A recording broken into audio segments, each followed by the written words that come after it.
자, 오늘은 내 안에 거하라 Dwell in me라는 제목으로 하나님의 말씀 전하도록 하겠습니다. 오늘 우리가 읽은 이 본문의 말씀을 보면요, 예수님 당시에 이스라엘의 그 한적한 평화로운 농촌 풍경이 상상이 됩니다. 고즈넉한 언덕에 포도원이 있고요, 그 포도원 중앙에 포도나무가 있습니다. 농부는 부지런히 그 포도나무를 돌봅니다. 늦 겨울이 되면 가지치기 할 시기가 다가오기 때문에 농부는 이전에 맺지 않던 그런 가지들은 다 제거해버리고 열매를 맺지만 약한 가지들은 더 다듬어서 집중하게 만듭니다. 자, 이제 봄이 왔습니다. 봄이 오면 가지가 자꾸 무거워서 내려오죠.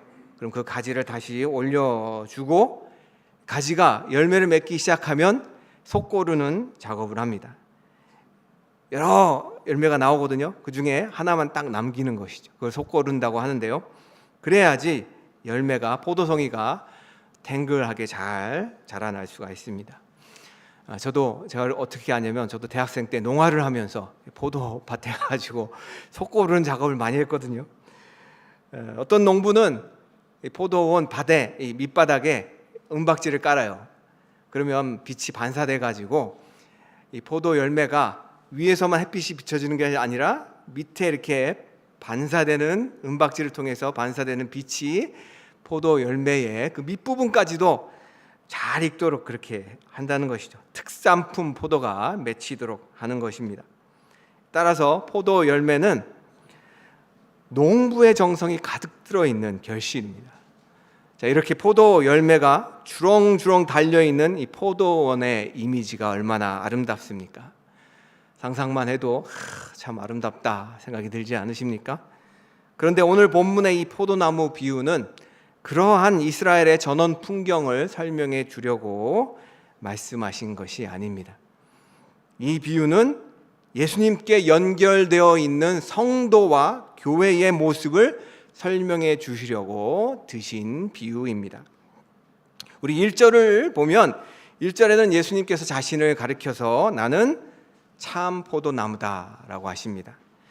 요한복음에 보면 이 에고 에이미라는 표현들이 등장합니다. 헬라어 표현으로 나는 뭐뭇이다 라는 의미입니다.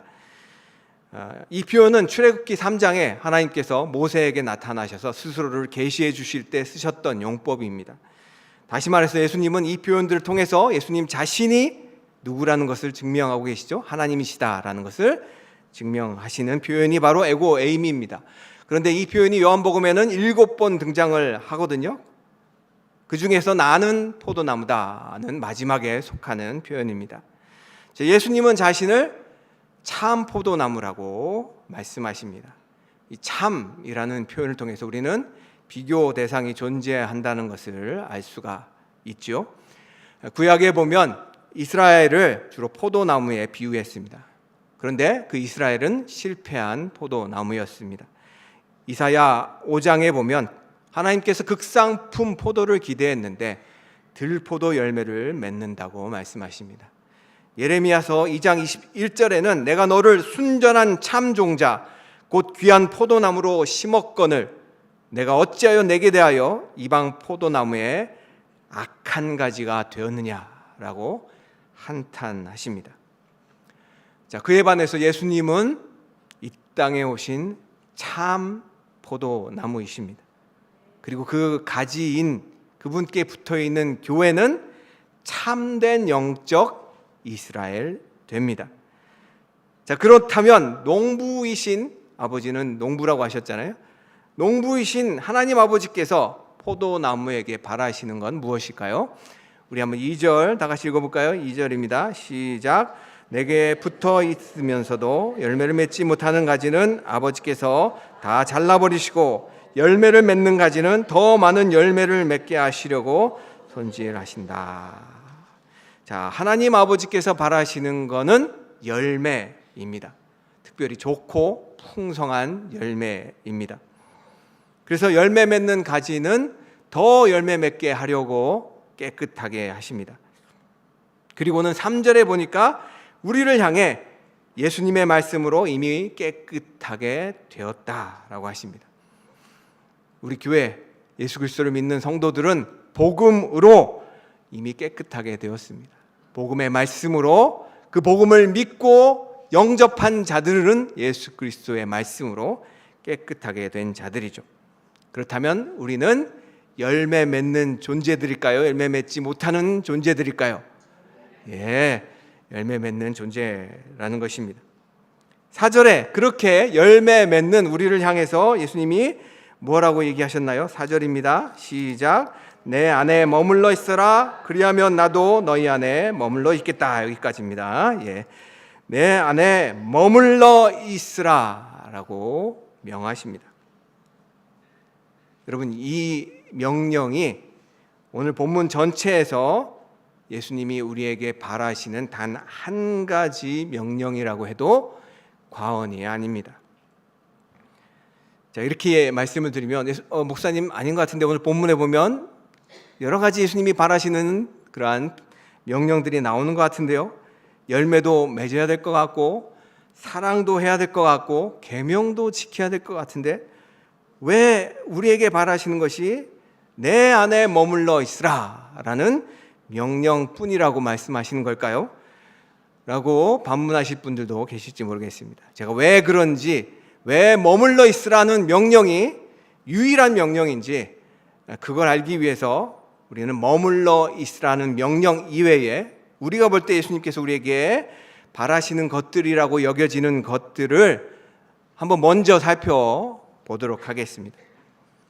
첫 번째로 예수님이 우리에게 바라시는 것들은 8절에 보니까 많은 열매입니다. 너희가 열매를 많이 맺어서 내 제자가 되면 이것으로 내 아버지께서 영광을 받으실 것이다. 많은 열매가 맺어지면 하나님 아버지께서 영광을 받으십니다.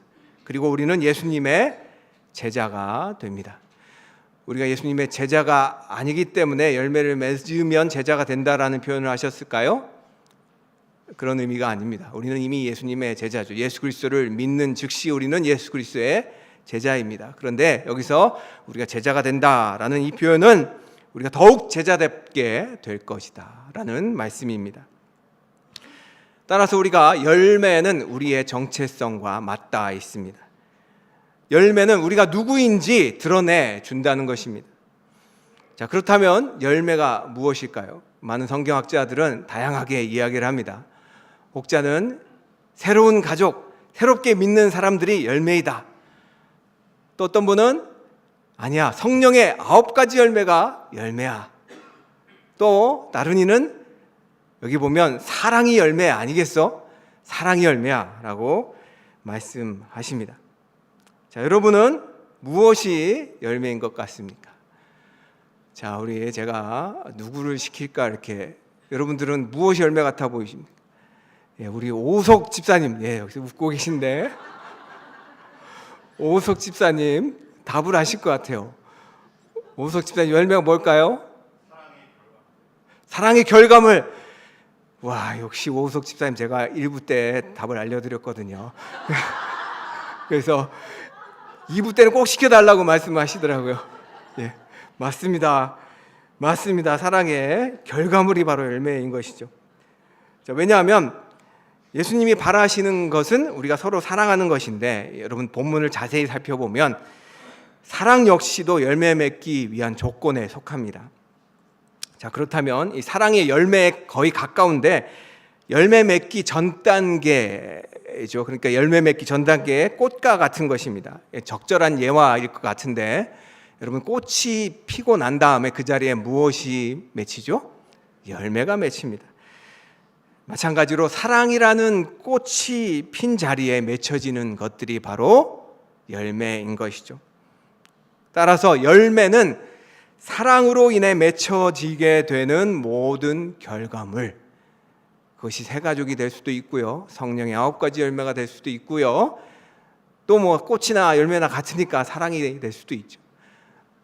결과적으로는 사랑이 우리 가운데 있기 때문에 맺어지는 모든 결과물을 우리는 열매라고 말할 수 있다는 것이죠. 자, 두 번째, 이 비유 속에 예수님이 바라시는 것, 우리에게 바라시는 것 같은 것 무엇일까요? 10절에 보니까 계명을 지키는 겁니다. 10절에 너희가 내 계명을 지키면 내 사랑 안에 머물러 있을 것이라 라고 말씀하십니다. 자, 예수님의 사랑 안에 머물려면 계명을 지켜야 됩니다. 세 번째, 예수님이 바라시는 것, 그것은 서로 사랑하는 것입니다. 이것은 두 번째와 연결되어 있는데요. 왜냐하면 10절에 말씀하신 이 계명이 12절에 보면 서로 사랑하는 것이라고 하시기 때문입니다. 17절에도 내가 너희에게 명하는 것은 서로 사랑하는 것이다. 자, 이제 한번 살펴볼까요?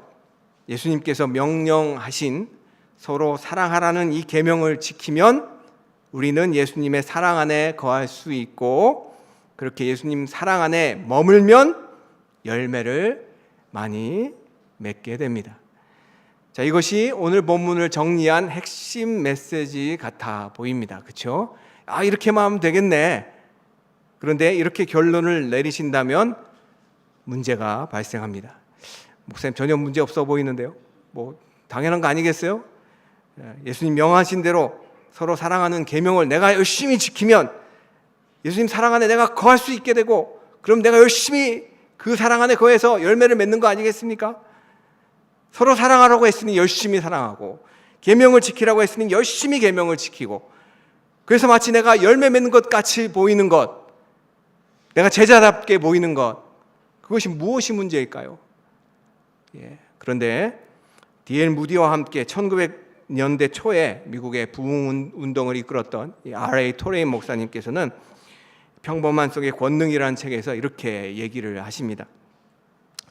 자기 노력으로 평안을 얻고자 하는 사람과 다음과 같은 대화를 나누었다.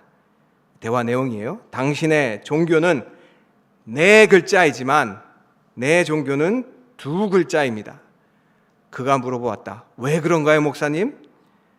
당신의 종교는 자기 노력이지만 내 종교는 누림이기 때문입니다. 한 번 더 표현합니다. 당신의 종교는 자기 노력이지만 내 종교는 누림이기 때문입니다. 당신은 행위로 안식을 구하지만 나는 그리스도께서 하신 일로 안식합니다. 이 토레이 목사님에 따르면 교회 안에는 두 종류의 사람이 있다는 것이죠. 한 사람은 자기 노력으로 주님을 섬기는 사람입니다. 또 한 사람은 누림으로 주님을 섬기는 사람입니다. 여러분, 자기 노력으로 주님을 섬기기 노력한다면, 그래서 서로 사랑하기 애쓰고 말씀대로 순종하려고 애쓰고 내 노력대로 열매를 맺어보려고 애쓴다면 언뜻 보면 신실해 보이고 정말 열매를 맺는 것 같아 보입니다. 그런데 그 열매는 심각한 오염 가운데 맺어진 열매예요. 왜냐하면 그 열매의 뿌리는 바로 자기의이기 때문입니다. 자기가 노력해서 열매를 맺었으니 자기 의와 자기 공로 의식이 가득한 열매인 것입니다. 그러한 열매는 이스라엘이 맺었던 열매이죠. 자기의 의, 자기의 노력, 그것으로 하나님 앞에 인정받으려고 했던 그러한 이스라엘의 모습이었다는 것이죠. 그런데 하나님께서는 그러한 이스라엘 향해서 극산품 포도를 기대했지만 들포도 열매를 맺는다라고 질책하십니다. 반대로 예수님 안에 머물러 그분의 사랑과 그분의 생명을 누리는 사람이 맺는 열매는 자신이 아닌 예수님으로부터 공급받는 의와 사랑과 생명으로 맺어지는 열매입니다. 믿으십니까? 그래서 제가 내 안에 머물라, dwell in me가 예수님의 명령이고 그것이 우리가 지켜야 할 이 본문의 유일한 명령이라고 말씀드린 것입니다. 제가 유일한 명령이라고 표현한 것이 불편하시다면 이렇게 좀 순화해 볼 수도 있어요. 이것이 머물러 예수님 안에 머물러 있으라라는 이것이 먼저이라는 것이죠. 머물러 있을 때 우리가 서로 사랑하게 되고, 머물러 있을 때 우리 예수님의 명령을 완수하게 되고, 머물러 있을 때 우리가 예수님의 열매를 맺게 된다는 것입니다. 자, 우리가 이 순서를 뒤집으면 안 됩니다. 먼저 주님 안에 머물르십시오. 그럴 때 예수님의 계명대로 우리는 서로 사랑할 수 있게 됩니다. 그래서 예수님은 그 어떤 계명보다 4절에 먼저 내 안에 머물라고 말씀하신 것입니다. 열매를 맺고 서로 사랑하고 계명을 지키는 것보다 먼저 예수님 안에 머무르는 것이 우선이라는 것이죠. 여러분, 우리가 예수님 안에 머무는 것도 내 노력 아니겠습니까? 라고 말하시는 분들이 있을 수도 있습니다. 예수님 안에 머무는 거, 내가 머물어야지 예수님 안에 머물 수 있는 거 아니에요? 그런데 잘 생각해 보면 그건 우리의 노력이 아닙니다. 우리는 예수님 안에 우리를 들여보내주셨기 때문에 예수님 안에 머무는 거예요. 우리가 예수님 안에 들어가려고 막 억지로 그 문을 연 것이 아니에요. 예수님이 let in 해주시지 않으면, 들어오게 해주시지 않으면 우리는 예수님 안에 머물 수 없습니다. 그래서 예수님 안에 머문다는 것은 노력이라기보다는 자연스럽게 되어지는 것이죠. 어떻게 그럴 수 있을까요? 여러분, 생명이 있으면 어떨까요? 자연스럽게 성장하지 않나요? 우리 교회의 제일 막내가 누구죠? 예달미. 항상 목사님 예달미 예화를 많이 드시는데, 예달미가 잘 먹고 잘 자고 잘 싸고 그러면 잘 자라나지 않겠습니까? 자연스럽게 자라나지 않겠습니까? 억지로 키 한 자 더 크게 한다고 여러분들 열심히 노력하는데 우리 힘으로는 잘 안 됩니다. 마찬가지죠. 우리 예수님의 생명 안에 거하면 우리는 자연스럽게 자라나게 되어 있습니다. 그럼 기쁨도 마찬가지입니다. 11절에 보니까 내가 너희에게 이러한 말을 한 것은 내 기쁨이 너희 안에 있게 하고 또 너희의 기쁨이 넘치게 하려는 것이다 라고 말씀하시는데요. 여러분, 이 구절을 가만히 살펴봐서 이 구절에 여러분들의 노력이 들어있습니까? 여러분들이 노력해서 기쁨을 얻는다라는 표현이 있습니까? 없습니다. 예수님이 우리 안에 기쁨으로 거하시면 자연스럽게 우리의 기쁨이 충만하게 된다는 것이죠. 기뻐해야지 하고 억지 웃음을 지을 수는 있겠지만, 그래서 어느 정도 효과는 볼 수 있겠지만 기쁨은 사실 내 속에서 우러나는 자연스러운 것입니다. 여러분, 사랑은 또한 어떻습니까? 내가 사랑하려고 노력하는 것, 사실 불행한 사랑이죠. 내 옆에 남편이 있어요. 남편 한번 쳐다보세요. 아내가 있으면 아내를 한번 쳐다보세요. 내가 이 사람을 사랑해야지. 내가 사랑해야지 하면은 어떤 사랑이에요? 불행한 사랑이에요. 불행한 사랑. 내가 이 인간을 어떻게 해야지 하면서 그래도 사랑해야지 하면 그것이 정말 불행한 억지 사랑 아니겠습니까? 정말로 사랑은 억지로 되는 것이 아니에요. 사랑은 자연스럽게 되는 것입니다. 어떠할 때 그럴까요? 우리 12절을 다 같이 한번 읽어볼까요? 12절입니다. 내 계명은 이것이다. 내가 너희를 사랑한 것 같이. 자, 이 구절에서 서로 사랑하기 전에 예수님께서 무엇을 전제로 두셨을까요? 내가 너희를 사랑한 것 같이. 우리를 향한 예수님의 사랑을 우리가 먼저 누릴 때 우리는 다른 이를 자연스럽게 사랑하게 됩니다. 누림이 먼저라는 것입니다. 나를 사랑하신 주님의 사랑을 누릴 때 서로 사랑이 가능합니다. 9절도 마찬가지죠. 9절 한번 같이 읽겠습니다. 시작. 아버지께서 나를 사랑하신 것 같이 나도 너희를 사랑하였다. 너희는 내 사랑 안에 머물러 있으라. 예수님이 먼저 우리를 사랑하셨기에 우리가 그의 사랑 안에 머물러 있을 수 있고, 그 사랑 안에 머물 때에 우리는 서로 사랑하라는 계명을 지킬 수 있게 됩니다. 제가 한국에서 신학 공부를 할 때에 두 교수님이 있었어요. 그런데 이 두 교수님이 항상 이렇게 싸우셨거든요. 한 분은 음대 학과장이셨어요. 또 한 분은 신학과 학과장이셨어요. 이 신학과 학과장 교수님은 기독교 윤리를 가르치셨어요. 음대 학과장 교수님은 사랑이라는 유명한 찬송을 지으신 분이세요. 딱 봐도 그림이 나오죠. 한 분은 T 성향, MBTI의 T입니다. 띵킹이 강한 분이시고 한 분은 F 성향, 필링이 강한 분이세요. 서로 안 맞는 거죠. 또 한 분은 윤리를 가리키니까 얼마나 윤리적이셨겠어요, 그렇죠? 하나하나 다 윤리적으로 이렇게 지적을 하시고, 한 분은 사랑이라는 노래를 만드셨으니 얼마나 인류애가 충만한 분이셨겠어요, 그렇죠? 박애 정신이 충만한 분이셨습니다. 그런데 그 두 분이 학교에 중요한 보직을 맡으셨어요. 서로 만날 때마다 으르렁거리는 거예요. 이 박애 정신이 충만하신 사랑이라는 노래를 만드신 분, 여러분, 박애 정신이 아무리 충만해도 내 옆에 미운 사람은 미웁니다. 인류애가 가득해도, 인류를 위한 사랑이 내가 막 가득해도 내 옆에 내 마음에 안 드는 사람은 꼴 보기 싫은 거예요. 그런데 이 음대학과장 교수님이 어느 날 십자가를 이렇게 가만히 물끄러미 바라보고 있는데 주님께서 이 교수님에게 이러한 말씀을 하신 것 같이 느꼈다고 합니다. 야, 내가 너만 위해 죽은 것 같냐? 네가 그렇게 미워하는 저 교수를 위해서 내가 죽었다. 자, 그 다음날 이 교수님이 하셨던 첫 번째 일이 뭘까요?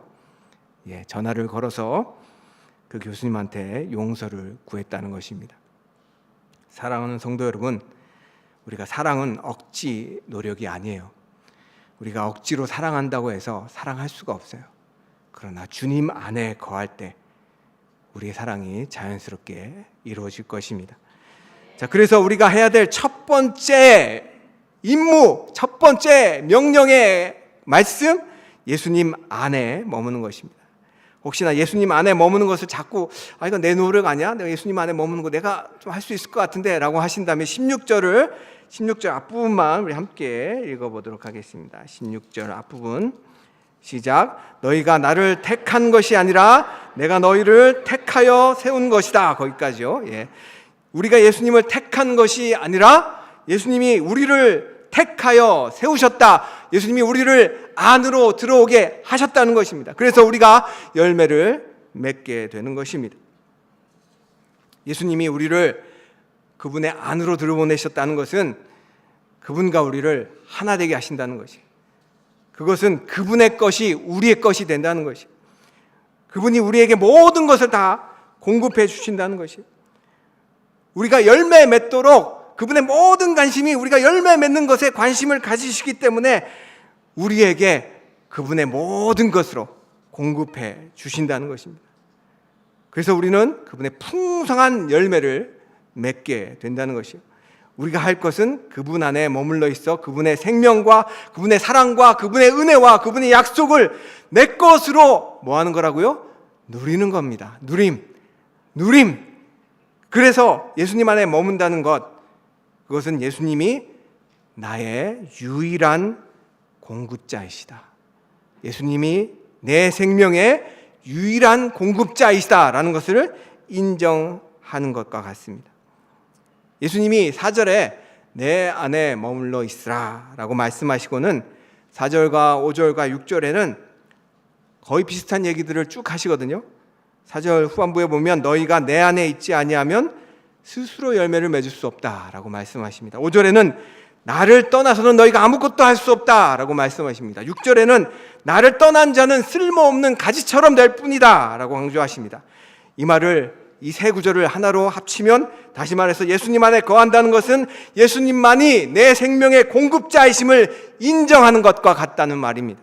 예수님만이 내 생명이고 그분만이 내 소망이고 그분만이 내 안식처고 그분만이 내 반석이고 그분만이 내 구원이고 그분만이 내 자랑이고 그분만이 내 기쁨이고 그분만이 내 전부입니다. 할렐루야! 그렇게 고백하는 것이 예수님 안에 머문다는 의미인 것이죠. 여러분들 다 동의하십니까? 아멘. 믿으십니까? 아멘. 자, 그렇게 말씀을 맺히면 딱 좋겠죠. 그런데 그렇게 하면 그래 집에 가서 뭐 이런 생각이 들 거예요. 그래 예수님 안에 머무는 거 좋지. 내가 예수님 안에 머물면 근데 예수님 안에 머무는 게 뭐지? 그렇게 생각이 들 것 같아요. 그래서 구체적으로 여러분 세 가지 여러분들 예수님 안에 머무는 것이 무엇인지 여러분들이 적용할 수 있는 것 세 가지 말씀드리고 말씀을 마치려고 합니다. 여러분 예수님만이 우리의 생명의 원천이요 의지할 대상이라고 그렇게 말씀드렸죠. 그러면 우리가 예수님 안에 거하려면 예수님이 우리에게 주신 것을 붙들 때 우리가 예수님 안에 거할 수 있게 됩니다. 자, 무엇이 예수님이 우리에게 주신 것일까요? 우리가 본문을 잘 살펴보면 예수님이 우리에게 세 가지를 주셨어요. 그 세 가지를 붙들면 우리가 예수님 안에 거할 수 있게 됩니다. 첫 번째는 말씀을 붙드는 것입니다. 우리 7절을 보면 7절 한번 다 같이 읽어볼까요? 시작. 너희가 내 안에 머물러 있고 내 말이 너희 안에 머물러 있으면 너희가 무엇을 구하든지 다 그대로 이루어질 것이다. 자, 5절에 보면 내가 너희 안에 너희가 내 안에 라고 표현되어 있죠. 그런데 7절에 보면 예수님이 우리 안에 거하시는데 말씀으로 머물러 있으시겠다라고 말씀하십니다. 여러분, 많은 사람들이 열매를 맺으려고 해요. 그런데 열매를 맺기 위해서 망각하는 것이 있습니다.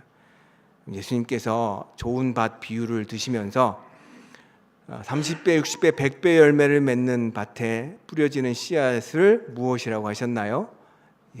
우리 말씀을 읽어보신 분들은 그것이 무엇인지 아실 것입니다. 말씀이잖아요. 말씀에 씨가 뿌려지면 그 씨가 자라나서 30배, 60배, 100배의 열매를 맺게 됩니다. 여러분, 말씀은 하나님의 생명입니다. 하나님께서 말씀으로 세상을 창조하셨어요. 말씀은 하나님께서 우리에게 주시는 생명이고 우리가 그 말씀을 따를 때 생명을 얻게 됩니다. 이 말씀은 시편 119편에 보면 청년이 무엇으로 그 행실을 깨끗게 하리까 주의 말씀을 따라 삼갈 뿐입니다 라고 말합니다. 말씀은 우리를 죄에서 지켜줍니다. 말씀에는 믿음을 일으키는 능력이 있습니다. 믿음은 들음에서 나며 들음은 그리스도의 말씀으로 말미암느니라. 여러분, 우리가 이 말씀에 대해서 온종일 나눌 수 있어요. 그렇죠? 말씀이 얼마나 우리에게 중요합니까? 그런데 특별히 오늘 7절을 통해서 알 수 있는 것은 이렇습니다. 말씀이 내 안에 들어오면, 예수님이 말씀으로 거하신다고 했잖아요. 내 안에 들어오면 예수님이 누구신지 알게 됩니다. 그러면 예수님의 뜻과 내 뜻이 조율됩니다. 여러분, 우리가 기타를 칠 때 기타가 조율되지 않으면 아무리 비싼 기타라고 해도 그 음이 어떨까요? 엉뚱한 음이 나오죠. 듣기 싫은 음이 나옵니다. 그런데 기타가 잘 조율되면 정말 아름다운 음이 나오는 것이죠. 여러분, 말씀이 우리 안에 들어오면 예수님이 누구신지 알게 되고, 그러면 예수님의 뜻과 내 뜻이 조율됩니다. 그러면 기도가 바뀝니다. 자, 기도가 바뀌면 응답이 일어납니다. 자, 응답이 일어나면 열매가 맺힙니다. 아멘. 11절에도 이 말씀이 우리 안에 머물면 주님의 기쁨이 우리 안에 있어 우리 기쁨을 넘치게 한다고 말씀하십니다. 사랑하는 성도 여러분, 말씀은 생명입니다. 그래서 말씀 붙들면 기도가 달라지고, 기도가 달라지면 열매가 맺히고, 그 결과 주님의 기쁨이 우리 안에 넘치게 됩니다. 자, 두 번째 우리가 붙들어야 될 것은 십자가 사랑입니다.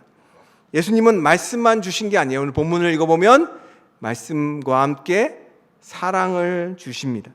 9절을 보면 아버지께서 나를 사랑하신 것 같이 나도 너희를 사랑하였다. 12절에 내가 너희를 사랑한 것 같이, 13절에 친구를 위하여 자기 목숨을 내놓는 것보다 더 큰 사랑은 없다. 15절에 내가 너희를 친구로 불렀노니.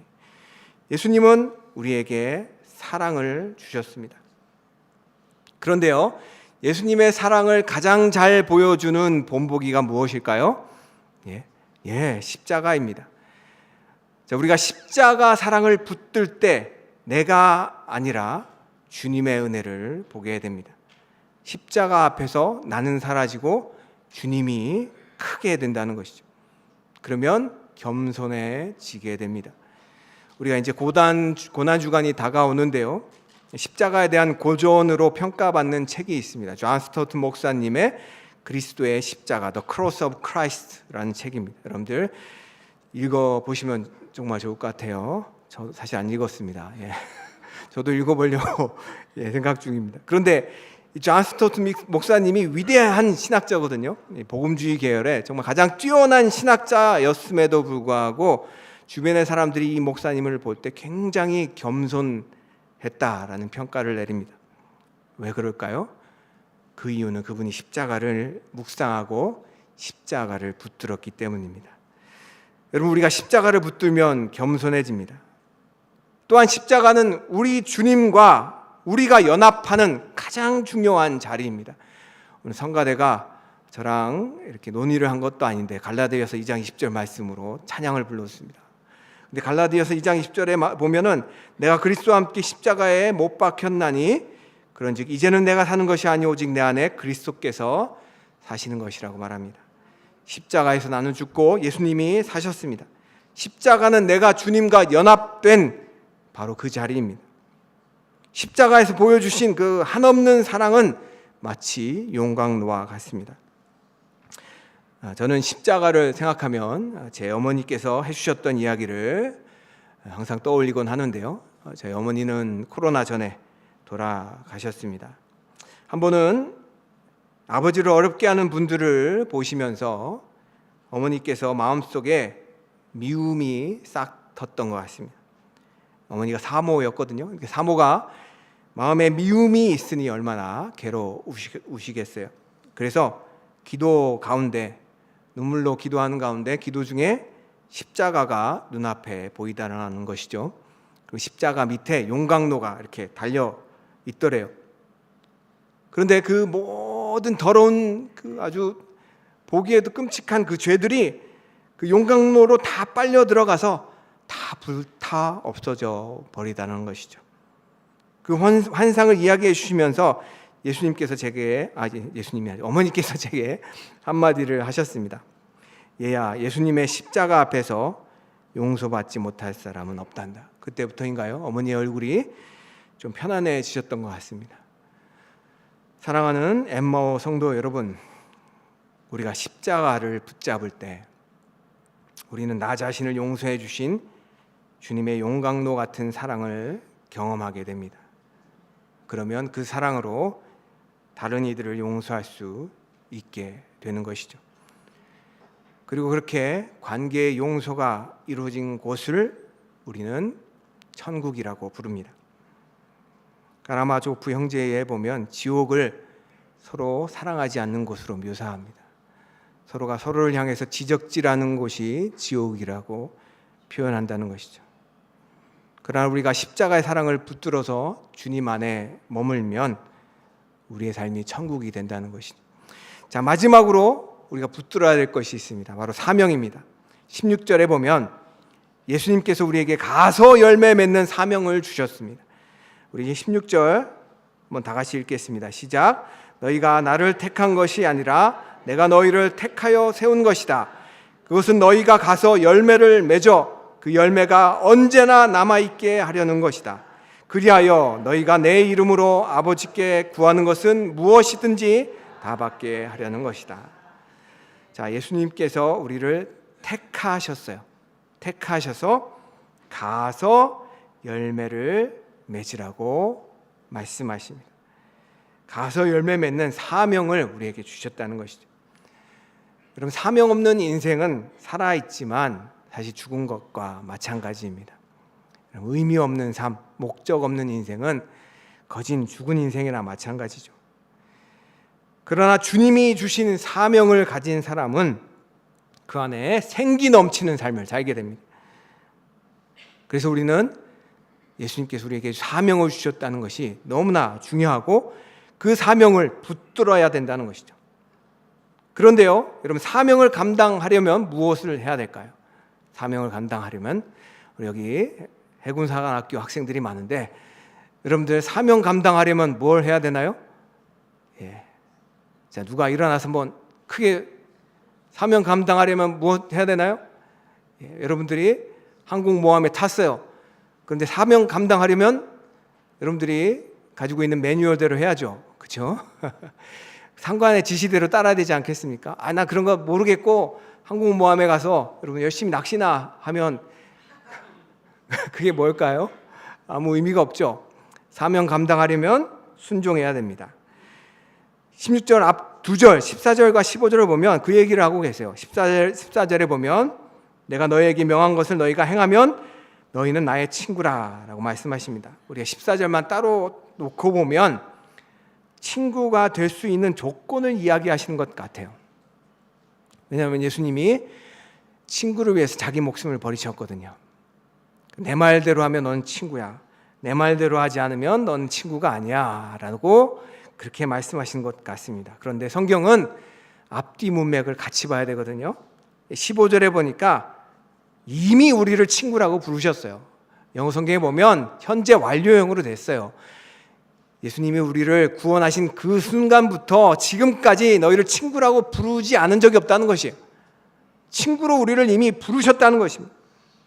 그러니까 이 말씀의 의미, 14절에 내 계명을 지키면 내 친구가 된다는 것은 조건적인 의미가 아니라 너희는 이미 내 친구이니 가서 내 말대로 순종하여 사명을 감당하라는 이야기입니다.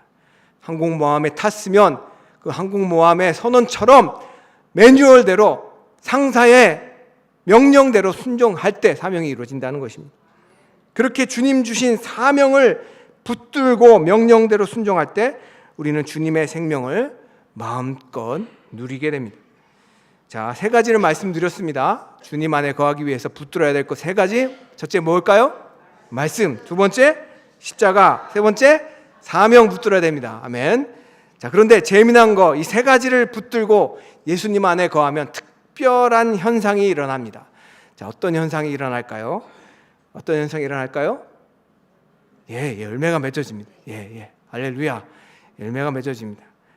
그리고 그 결국 열매가 맺어져서 우리 안에 나타나는 그 결국은 기쁨이 회복된다는 것이죠. 우리 16절의 마지막 부분은 이렇게 말합니다. 너희가 내 이름으로 아버지께 구하는 것은 무엇이든지 다 받게 하려는 것이다. 자, 이 마지막을 다음 장 16장 24절과 연결시켜 보면 이렇습니다. 우리 다 같이 16장 24절을 한 목소리로 읽어볼까요? 16장 24절입니다. 시작. 지금까지는 너희가 아무것도 내 이름으로 구하지 않았다. 구하여라. 그리하면 받을 것이다. 그래서 너희의 기쁨이 넘치게 될 것이다. 아멘. 여러분, 기쁨이 넘치게 된다는 것이에요. 근데 왜 기쁨이 중요할까요? 왜 기쁨이 넘치는 것이 중요할까요? 왜냐하면 기쁨의 회복은 에덴의 회복을 의미하기 때문입니다. 그럼 에덴의 히브리어 뜻이 뭘까요? 기쁨의 동산입니다. 우리 안에 에덴이 회복되면 천국이 회복이 됩니다.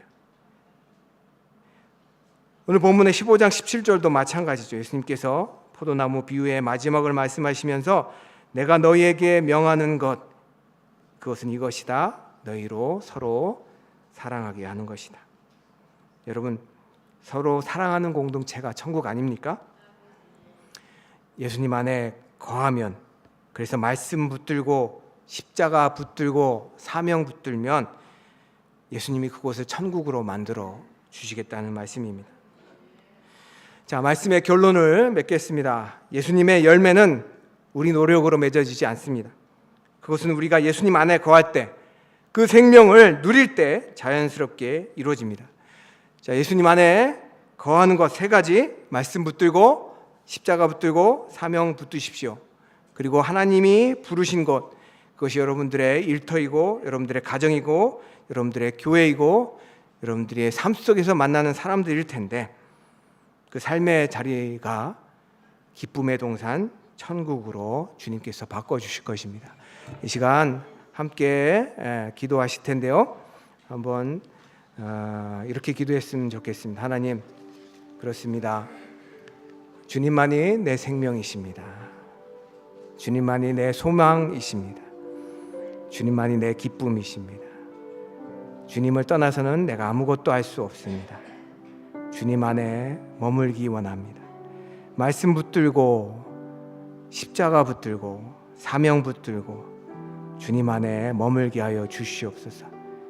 그래서 내가 살아가는 그 삶의 자리가 천국으로 바뀌는 놀라운 복을 우리에게 허락해 주시옵소서라고 이 시간 여러분들 한 2분 정도 여러분들의 목소리로 소리를 내서 하나님 앞에 간절히 기도하겠습니다.